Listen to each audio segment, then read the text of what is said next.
All right, people, it is that time of year again where we've got new Apple products, and right here I've got the M3 MacBook Pro. Now, of course, you already know that I opted for the space black color to see what all the hype is about, but let's not waste any time and get this thing open. Real quick, before we open this up, I'm just feeling this box right now, and I don't know if it's their packaging or if it's gonna be the computer itself. I guess we'll see, but this box is super, super heavy. Like, I don't think I can really like fully explain to you guys how heavy it is over the camera, but like, for example, like it's pretty hard to just hold with one hand this box. So I don't know, we're gonna see if it's the computer or if it's just Apple and their packaging, even though they claim to care about the environment. But yeah.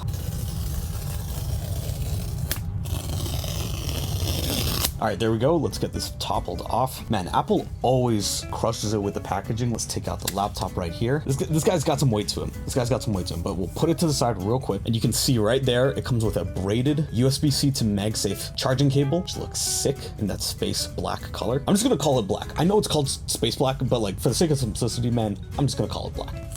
And of course, we've got the Apple paperwork that everybody loves. Let's see if we get stickers that are black. Nice. There we go, and we also have got the charging brick right here. I still hate how big and bulky they make these charging bricks. Like, I know in the grand scheme of laptops, it's obviously very small, but I mean, come on, man, the fact that it plugs out on this side and then the charging goes on this side and sticks out of your wall, like, come on. 70-watt charger, which is awesome to see with this computer. And obviously put this box to the side so we can take a look at this guy.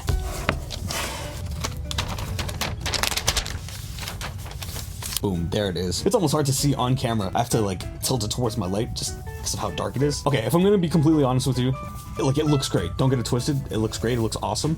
But if I'm gonna be completely honest, I have my space gray MacBook Pro right over here. It's a little bit dark. It doesn't look that different. I'm sorry. It doesn't look that different, which is a really, oh man, I was really hoping that it would be like a really, really rich black. It's darker for sure, but it doesn't look that different. But let's get this thing opened.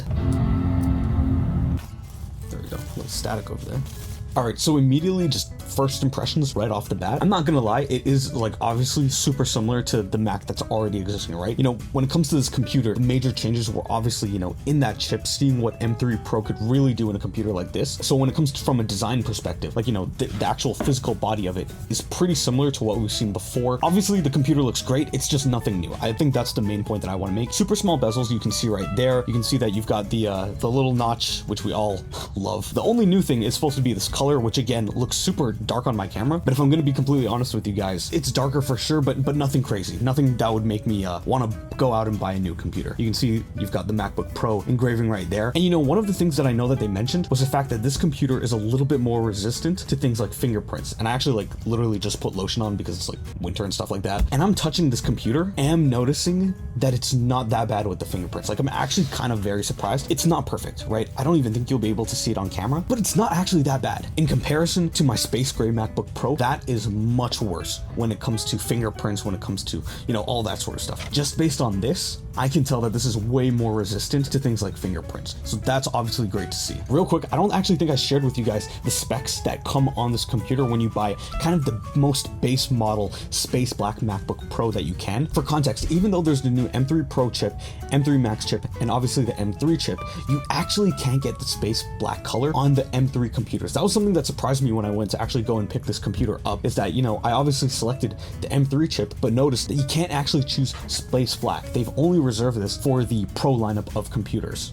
Or rather, the higher end Pro. You know what I mean? It's a little bit weird to me, but anyways, like I mentioned, this is the M3 Pro version. It comes with 18 gigabytes of RAM and 512 gigabytes of SSD storage on the base model. Like I mentioned, it's pretty heavy at 3.5 pounds. Obviously not the heaviest computer out there by any means, but I'm just saying, if you're coming from something like a MacBook Air, you're definitely gonna have to adjust to something of this weight. And you can see that pretty much everything else about this computer is the same. You've got your MagSafe, your 2 USB-C, and your headphone jack. You've got your SD card reader, HDMI, and another USB-C.